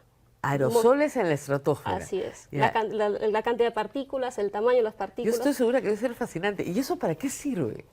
Sirve para poder saber y poder dar soluciones a nivel de temas ambientales. Ah, Así para el es. cambio climático. Cambio climático, todo. Claro, o sea, lo que usted tiene que saber- Los aerosoles, claro. Exactamente. ¿Cuál es el grado de contaminación de los aerosoles en la estratosfera? Así está. Pero nuestro plus El fue... agujero de ozono y todo eso. Exacto. Los Ok. temas de ozono. También medimos los gases ozono. de ozono, exacto. Pero nuestro plus era que nosotros llevamos un dispositivo desarrollado con materiales de bajo costo. Eso era el plus, por eso nos aceptaron, porque Claro. obviamente en nuestro país pues, no tenemos la tecnología O tan sea, avanzada, pura ¿no? creatividad. Pura creatividad e ingenio, ¿no? Y pues nos hicieron reconocimiento en la UNI, ahí es donde también yo conozco y me relaciono con el líder del partido. Y posteriormente también, no ha sido la única vez, hemos lanzado como 4 años más consecutivos. 4 años más ha ido a la NASA. Sí, así es. Y siempre El la año contra- pasado también estuve por allá. Ya. Y Así esto que, es un trabajo pagado porque la contratan. claro que no. Es Ah, un no. trabajo netamente investigativo, de pasión. Y pues esto, para mí me encanta, ¿no? Ya. Mi carrera pues también es una carrera que te llama mucho a la investigación. Porque acá en el Perú, ¿dónde se puede trabajar? En CONIDA, nada más. He trabajado en CONIDA. Ah, ¿y Entonces, está trabajando en CONIDA ahora? No, ya no Ya estoy no. trabajando Pero ha en trabajado en CONIDA. CONIDA porque no hay dónde más No hay trabajar. otro lugar. Entonces, ahí es donde me relaciono y pues ya a mí me propone para pertenecer al partido y yo desde mi experiencia, como le digo, no nos financiaron, nosotros buscando las oportunidades, hasta apoyadas hemos hecho para hacer esta construcción del dispositivo, los pasajes, la Claro. visa, que también es un tema O bastante sea, porque no complicado. los contratan, no es pagado. No es pagado. La universidad busca de alguna forma apoyarnos, ¿no? Quizá por ahí alguna forma... Claro, el un monto alojamiento, pequeño, sí. algo. Algo nos ayuda, Ya. pero no pues todo lo que se gasta, ¿no? Y ya, de esa forma es como nosotros nos relacionamos y bueno, bajo la invitación de pertenecer ahora a esta carrera política, yo digo, tenemos mucho que hacer. Entonces Claro. yo tengo que actuar, yo tengo que tomar acción en este momento. Mis comisiones y mis ideales y los problemas que he visto Claro. necesitan ¿Qué harían atención. ustedes con la SUNEDU? La SUNEDU, si bien es cierto, mis propuestas no están tan relacionadas con la SUNEDU, pero al final todo se relaciona porque es un tema educativo. Claro, claro. Así es. Entonces, en la SUNEDU... SUNEDU ha sido destrozada por este gobierno, Así o sea, por es. este Congreso en realidad. Destrozada para fomentar la universidad de mala calidad. Y la UNI es una universidad de buena calidad. Así es. ¿Qué han hecho para llevar esa universidad pública de buena calidad a la mayoría de los peruanos? Y eso es trabajo del Congreso. ¿Eh? ¿Qué harían Así ustedes? es. Bueno, desde mis propuestas, si bien es cierto, no tengo una propuesta en específico para la SUNEDU, yo más bien vengo con unas propuestas en relación a innovación, a tecnología, desarrollo y emprendimiento. Pero todo eso, Porque por ese lado pero está. todo eso se hace en universidad. Así es. Innovación y tecnología es su educación universitaria. ¿Y qué proponen educación y tecnología? En tecnología y emprendimiento. Yo quiero dar algunos datos para que se pueda entender el ecosistema que nosotros estamos planteando. Nosotros en innovación y tecnología tenemos menos del 0.2% del PBI en inversión. Claro. Es bajísimo, es nada, comparado pues con nuestros hermanos de Chile, ¿no? Tienen un PBI mucho más alto e invierten mucho más también en innovación. Y de ese porcentaje tan bajo que se va a Concitec, Proinnovate, gobiernos regionales, municipalidades, solo se ejecuta en gobiernos regionales y municipalidades el 13%. Es increíble. Entonces no tenemos una capacidad de ejecución, no tenemos una obligatoriedad. Entonces una de las propuestas que nosotros planteamos es volver obligatoria esa ejecución. Y para no dejarlo solo, para que ejecuten pues, como sea. Claro, pues dicen, ¿en qué lo gastamos? Exacto, ¿no? Nosotros planteamos la creación de una Superintendencia Nacional de Ciencia y Tecnología. Pero Concitec no sirve para eso. No es fiscalizador Concitec. Ah, ok. Entonces, nosotros necesitamos una superintendencia que tenga este rol de fiscalización. Tenemos la Contraloría que me podrá decir, bueno, la Contraloría puede hacerlo. Claro. Pero la Contraloría no fiscaliza fondos de Banco Interamericano de Desarrollo ni Banco Mundial. Claro. Entonces, nosotros necesitamos que se fiscalice cada sol que se invierte, porque al final la deuda se queda... Ahora, con- nosotros necesitamos que se fiscalice cada sol que se invierte en todas las cosas. Así es. Entonces tendríamos que tener una superintendencia de educación para fiscalizar educación, una para salud, una para ciencia y tecnología, una para empresas productivas. Entonces tendríamos una burocracia gigantesca persiguiendo el uso del dinero. Para eso tenemos la Contraloría. Claro, pero la Contraloría Además, es el problema es este. A nadie lo penalizan por no gastar. Te penalizan por gastar mal, pero no por no gastar. Entonces el funcionario que no tiene ni idea de qué hacer, porque nadie le ha explicado tampoco, Claro. se muere de miedo y dice, bueno, mejor no gasto, porque si gasto, de repente me castigan, entonces mejor no hago nada. Así es. Sin embargo, creo que en esta... ¿No cree que ciencia y tecnología debería ir más la inversión del Estado a las universidades públicas, que es donde debería estar? No necesariamente. Porque Debería en ciencia y estar más tecnología no solo es... ¿Qué significa? Necesitamos un ecosistema completo. No necesitamos, la universidad normalmente lo que se encarga es de hacer investigación. Pero, esas investigaciones tienen que salir al claro, mercado. pero en otros países la empresa privada se vincula directamente con las universidades, financia proyectos que luego regresan a la empresa privada a través de gremios o de organizaciones especializadas en temas. Eso no lo tenemos en el Perú. Claro, y tampoco tenemos un ecosistema completo como justamente lo comenta. Y por eso nosotros venimos planteando justamente esto, para hacer esta articulación de Estado, industria y academia, ¿no? Una parte del canon va para universidades y muchas veces no se entrega. Pero vamos a ver qué dice el público. Pregunta al público. ¿Qué experiencia en elaborar leyes tiene? O sea, esa es una cosa bien complicada. Las leyes que hacen en el Congreso no son como las leyes de la física, ¿ok? Lamentablemente, ojalá fueran como las leyes de la física, pero no son como las leyes de la física, porque las leyes de la física son inmutables, ¿no? En cambio, las que tenemos en el Congreso son un desastre. Pero hay que aprender a hacer, pero en la lógica jurídica tienen la misma racionalidad.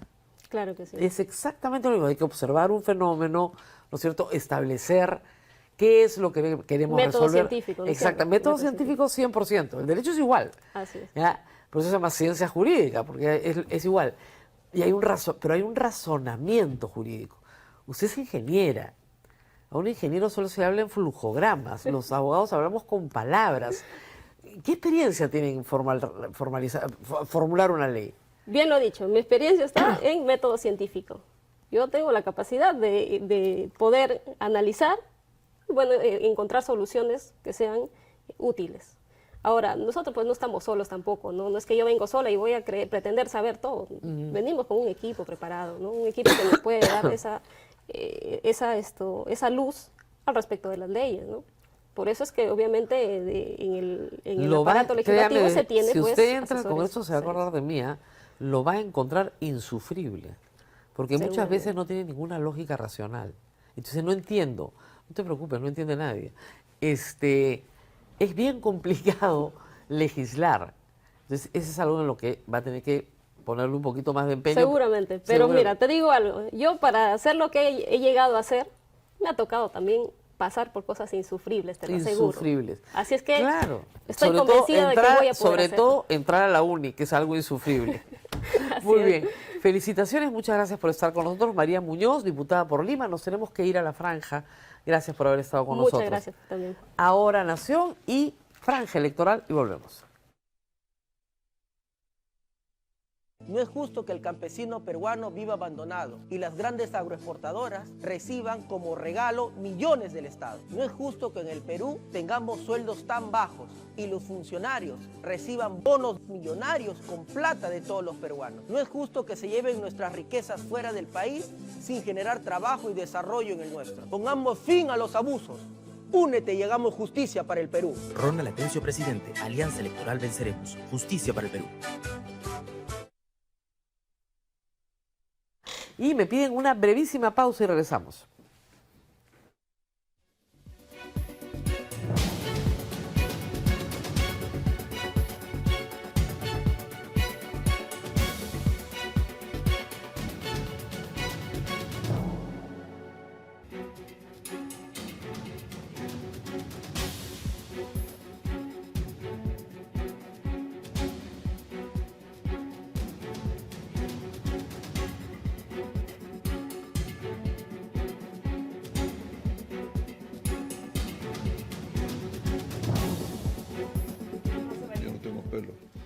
Muy bien, y estamos con el candidato por el Partido Aprista Peruano, el señor Freddy Gilardi, candidato a senador, con el número 26 en la lista nacional.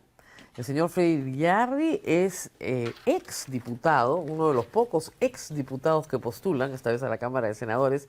Fue diputado en 1985 al 90, del 90 al 92, y luego fue congresista de 1995 al año 2000. En el año 2003 fue elegido el primer gobernador regional de Ancash. Tiene educación universitaria, pero no universitaria, pero en la Universidad de Lima y en la Universidad del Pacífico. Gracias por estar con nosotros. Gracias. Después de tiempo saludarte. ¿Por qué volver? Usted ha tenido muchos años fuera de la política. Bueno, sí, pero he estado haciendo labor partidaria, ¿no? Bastante. No, sí, ha estado en el CEN, siempre. Sí. Y a partir de hace 3 años hicimos el evento del centenario de la Torre y ahí nos inducimos nosotros mismos a querer recuperar el partido, ¿no? Está bastante venido a menos. Claro. Con lo que hicimos en Hacho, con los 100 años nos entusiasmamos y ya vengo recorriendo el país 3 años. 124 provincias. Ahí ya nos hemos encontrado en el camino con el proceso electoral interno, hemos participado en elecciones internas y ya. Y claro, yo salí en puesto número 9 Ya. y el jurado sacó que una resolución que el puesto número 14 y después con el tema de la alternancia, Ya. hombre, mujer, y los Qué invitados. pesadilla, las mujeres. Ya. Sí, pues, y hemos terminado en el puesto 26, o sea, pero así son las reglas de juego, esas hay que respetarlas. Así son los reglas de juego. Usted salió en una situación muy difícil de la gobernación regional de Ancash. El 2003 lo vacaron, el mismo consejo. 2004. Sí, lo vacaron y lo acusaron de un De dispendio, todo. de un Sí. dispendio del dinero del Estado, De todo. en hoteles de lujo, en vinos, en comidas, y finalmente lo sacaron. Sí, hubo una vacancia por falta de inexistencias injustificadas en la sesión del Consejo Regional, porque entonces el presidente de la región tenía que presidir también el Consejo Regional. La verdad de todo era que a su vez yo era el presidente de la Asamblea de Presidentes Regionales. Claro. Y organizamos un paro al señor Alejandro Toledo porque no nos quería dar nuestras competencias. Claro. Por ejemplo, nos correspondía nombrar a los directores regionales de salud, de educación, el señor Y eso Toledo. se logró después. Sí se logró después, pero el que hizo la confrontación fuimos nosotros, que estábamos en la dirección de la Asamblea de Presidentes Regionales. Eso originó una confrontación fuerte, ¿no? Y al final nos procesaron y la fiscal dijo, no hay elemento para acusar, nunca he tenido un juicio y ya, pero sí dejé con pena la gobernación. Ahora, ¿no? del 2003 en adelante ya no tiene usted participación política. No, pública. Pública. Partidarias bastante. Sí. Bastante. Y eso ha significado poder relanzar el partido, ¿no? Y estamos en ese proceso, ¿no? Ahora, yo porque tengo muchos invitados, y es una combinación de gente joven con viejas glorias, ¿no? Sí, así me saludaste. Otra vieja gloria. Otra vieja gloria que tengo por acá. Pero las viejas glorias como que se pelearon con todo el mundo, ¿no? ¿No cree usted? Lo que pasa es que siempre es generacional. Siempre los que vienen atrás empujan que se vayan, Claro. se vayan los antiguos para hacer yo, que se vayan los antiguos. Eso es natural. Pero desde la época que yo fui diputado, yo fui diputado a los 28 años. Por eso. Yo tenía 28 años, salí diputado en la época de Alan García. Después me reeligieron a los 34 años, 35 años. Después a los 45 he vuelto a ser congresista. Pero ese es un proceso de renovación natural que siempre da. La diferencia es que... Ahora, el candidato es joven, el candidato presidencial. Sí. ¿Era su candidato? No, yo promoví la fórmula de Jorge el Castillo, Ok. con Mulder, de esa fórmula. Entonces, nos ganaron en buena lid y no hay discusión. El ganador fue Enrique Valderrama. Enrique Valderrama, él es el ganador y hay un acuerdo. El que gana lo apoyamos todos y estamos en eso. Vengo a recorrer el norte con Enrique Valderrama. Ahora, la meta para ustedes en esta campaña, presumo que es pasar la valla, ¿no? Más que eso, ¿no? No, más que eso. Más que eso, nosotros... Pero les ha pasado que no la han pasado. Pues. Nos ha pasado que no lo pasamos, nos ha pasado que no nos inscribieron. Es también. Es distinto. Pues. El 2021 Siempre hemos pasado la valla. Claro. Lo que pasa es que el 21 no nos inscribieron, entonces no hemos participado. Y el 20. Nada, igual. El O sea, 20 y el 21 no participaron. no participaron porque no nos dejaron inscribirnos, pero bueno, son temas burocráticos. La misma ley ahora de partidos políticos es una ley bastante Ahora, burocrática, ¿no? usted que ha estado en el lado, digamos, de Jorge del Castillo, a Jorge del Castillo se le ha identificado como abogado de la señora Patricia Benavides y de otras causas, ¿no es cierto? Tiene su propia portátil, o sea, la pestilencia lo apoya, si lo apoyaran los apristas, en fin, pero la pestilencia lo apoya. ¿Cómo ha afectado el desempeño laboral del señor del Castillo al APRA? Porque los han identificado inmediatamente con ese sector del Poder Judicial. Yo creo que, primero, que la defensa de la señora Benavides fue una defensa, entiendo, a honores, para empezar. No, bueno, puede ser. Ok, pero ahí era la defensa O sea, ad honorem puede ser, pero no gratis. Bueno, pero eso lo definirá el abogado. Pero yo sí estoy de acuerdo con esa defensa porque se defendía principios. Para todos es conocido que la señora Benavides la sacaron en una salida express. ¿no? En 6 días la sacaron resoluciones en 6 días. Bueno, Y había al favorecido a su hermana, ¿no? Sí, pues, había favorecido a su hermana y eso está en evaluación y sigue este proceso. Pero lo cierto es que la Junta Nacional de Justicia le ha dado la razón y la han repuesto. La nueva Junta, que ustedes Bueno, respaldan. pero es que las juntas son las juntas y las normas, la ley orgánica de la Junta Nacional de Justicia es una sola. ¿Cómo se comporta una junta y la otra junta?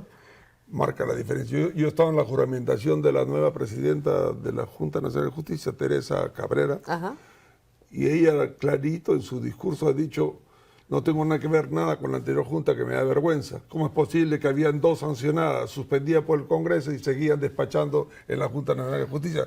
Bueno, no son buenos ejemplos. No, ella fue congresista de la República, También fue de la mesa congresista. directiva de Merino, ¿no? Así es, pues, O sea, no que, tendría- que lamentablemente también lo sacaron porque la zapatilla de las calles lo sacaron a Merino, creo que. ¿A usted le injustamente. pareció un buen presidente? No, a mí me pareció un mal precedente el hecho de que lo saquen porque la calle calentó la calle, decía bulla, entonces la calle lo sacó. Me pareció que le faltó pantalones a los congresistas de entonces para imponerse. Le temblaron las piernas. Muy bien. Preguntas del público. Y ya fue diputado en un tiempo donde no tenían un equipo de asesores, es verdad. En los 80 nada, trabajaban solos. No, teníamos Suponemos dos. que ahora tampoco tendrá, ¿no? No. Nosotros teníamos entonces, a ver. 85, cuando entró a los en el 28 años. 85 nosotros, nuestro sueldo era, me acuerdo clarísimo, 2.500 soles. Claro. Y Que teníamos... era como $1.000 en total. A lo mucho. Y teníamos un asistente, una secretaria y un asesor. Eso era todo, Todo. de nuestra forma, para todo. Para todo. Para todo. Y era- Luego volví en 90 y Fujimori me sacó porque ganábamos mucho. Claro. Pero volví en 95 Y ganábamos más. Volví ganando $4.000 mensuales. Ah. Entonces, 4 veces más. Me sacaron por ganar $1.000 cada Ya. diputado y regresé con 4.000. Pero de verdad que el trabajo del 95 al 2000 era más eficiente, ¿no? Con Joy Guay, yo estaba en la Comisión de Economía, en la Comisión de Presupuesto, con Marta Chávez estuvimos en la Comisión de Defensa. Hicimos la ley marco a la inversión privada, la ley marco Pero a en la esa época inversión. se peleaban con los fujimoristas. Bueno, Ahora ya siempre- no, ahora son amigos. No, siempre hemos dialogado, pero No, nunca no, hemos no, sido no. socios. No. En el gobierno, en Alan García II, Sí. ya usted no estaba en el Congreso, estaba. ahí sí fueron socios. O sea, la bancada aprista era funcional a los intereses de Alan García.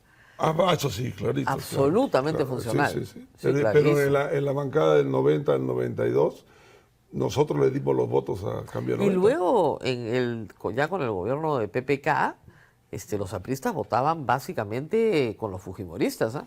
Pero no porque Para no, todos. o los fujimoristas votaban con los apristas. Bueno, es que es ustedes distinto. eran 5 y ellos eran Sí, pero- 73, ¿no? Pero 5 que movíamos el Claro, pero Congreso. 5 contra 73, yo creo que ustedes votaban con ellos. ¿Ah? Bueno, porque si hay coincidencia, ¿por qué no votar en conjunto? ¿Qué vamos a hacer con 5 votos? Oponiéndome con lo que había que construir. También el 95 éramos 8 y yo participaba en la ley de banca, he participado en la ley de marco a la inversión privada, la ley marco a las inversiones mineras. Y hemos participado con todo esto. Eso, coincidencia no quiere decir que vamos a trabajar toda la vida juntos, pero al margen de eso, Ahora, tiene más o menos como 10 eh, personas en su oficina. ¿Ah? este de acá, Ajá. este Congreso no tiene nada que ver con donde yo he estado. Da vergüenza. La comisión que tiene más trabajo ahora es la comisión de ética. Ajá. Ahí están los robacables, come pollo, Claro. corta uñas, mocha sueldo. Esa es la comisión que tiene más trabajo. Entonces, por eso me he animado a volver al Congreso para ver si podemos recuperar el Congreso como institución. Pero ¿no? ustedes son No, aliados de muchos de los que están en este Congreso. pero, ¿con quiénes? Nosotros no hemos participado en este Congreso. No hemos estado con el señor López Aliaga, no estamos con Fuerza Popular, no hemos Con estado Fuerza con Podemos. Popular me refiero, en el pasado. Pero, coincidencias nada más. Coincidencias de la vida. Pero ni siquiera programáticas. ¿no? Tenemos diferencias en temas programáticos. ¿Ustedes siguen diciendo que son un partido de izquierda? Sí, claro, izquierda democrática. ¿Pan con libertad? PAN con libertad, claro. ¿Ah, sí? Y izquierda democrática, yo creo que lo que hay que hacer con la economía es una economía mucho más humana, ¿no? Si me permite, tenemos que ir a la franja electoral y de ahí regresamos para despedirnos. Franja y volvemos. Muy bien. Y tengo una pregunta así desde el futuro, porque no sé por qué me hace recordar usted a Alan García. Pero ¿ves? Hemos trabajado juntos, ¿no? Sí, Bastante. no, bastante tiene los tiempo. gestos, no sé, algo en la expresión que me... ¿No? No, me lo no. recuerda mucho. Bueno, hemos trabajado juntos desde el año 79, he recorrido todo el país con Alan García, llegué al Congreso para diputados el 85 con Alan García y hemos recorrido todo el país con Alan García y hemos defendido también a Alan García. Si no pasan la valla, si el pueblo no los acoge, ¿qué va a pasar con el Partido Aprista? A ver, esa es una premisa que parte seguramente de la lectura de las encuestas. Exactamente. Y entonces, como tú eres una acuciosa periodista hace años, Claro. recuerda que el año 90 nosotros nos enfrentamos con Fredemo y Lucho Alba era el candidato a ¿Sabe la lo que me presidencia. dijo? ¿Sabe lo que me dijo sobre esa elección un viejo aprista? No le voy a decir su nombre. Le dije, ¿cómo ganaron? ¿Cómo sacaron 20%? 23 con ese desastre. Y me dio una respuesta histórica. Me dijo, Rosa María, Tenemos partido. 300 empresas públicas Sí, que eso- manejábamos nosotros. Sí. Eso es lo que decían. Pero también, 300 empresas esa puede públicas ser que una- manejábamos nosotros. Ese puede ser lo que dice un aprista. Lo que O dice sea, el la otro- neutralidad electoral no Lo que existía. dice el otro aprista, que soy yo, Ajá. digo, teníamos un equipo, un aparato partidario claro. funcionando. Yo Claro. estaba en el comando de campaña y entonces los de Fremo decían que nosotros teníamos 5, 6%, 7%, las encuestas nunca pasábamos del 7%. El día de las elecciones sacamos 23%. No, y Fujimori no existía en esa elección y ganó las elecciones. Una semana más de campaña y nosotros pasamos a la segunda vuelta. Por eso, entonces ahora dices, ¿cómo podremos pasar la valla? Yo no entiendo esas encuestas. Nosotros tenemos 80 locales partidarios a nivel nacional, operativos todo el año. Hemos hecho elecciones internas, un militante, un voto. Hemos movilizado 15 candidaturas Muy presidenciales, bien. ¿Y cuánta gente fue a votar? 25.000 electores. Yo sé, pero el APRA, 25.000. Sí, poco, ¿no es cierto? Nada. Pero ningún partido político eso ha hecho. No, tienen más masa, pero ustedes se han convertido en un partido de cuadro cuando fueron un partido de masas. Así es, pues, pero estamos en ese proceso de renovación. Ok. Entonces, si yo pregunto, ¿a quiénes les han entrevistado? A mí nunca me han entrevistado. ¿A ti te han entrevistado? ¿Alguna vez han encuestado? Así no es la estadística. Usted no tiene una universidad, pero le digo, Sí, yo sé que... yo sé, no tiene educación universitaria. Sí, La sí, estadística está es una ciencia. Yo sé, No pero necesita- entonces van a escoger un porcentaje Claro. mínimo, 1.800 Mire, a usted le encuestados. sacan una gota de sangre y le dicen todas las enfermedades que tiene. No tienen que sacarle toda la sangre. Yo sé que hay cálculo estadístico, pero Claro. no encuentro que no aparezcamos nosotros en las encuestas. Ya aparecerán.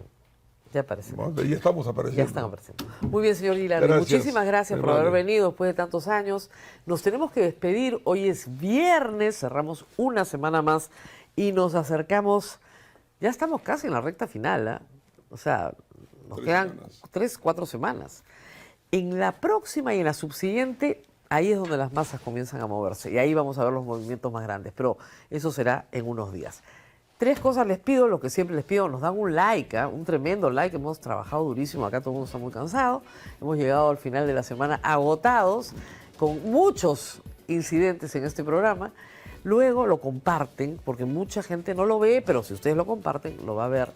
Y tercero, se suscriben a todas las redes de la República para que el algoritmo no nos separe, porque si ustedes están suscritos, toda la información les va a llegar, ya sea en Facebook, en Twitter, en TikTok o en YouTube, donde nos ven muchísimo. Así que nos vemos nuevamente el lunes. Hasta pronto.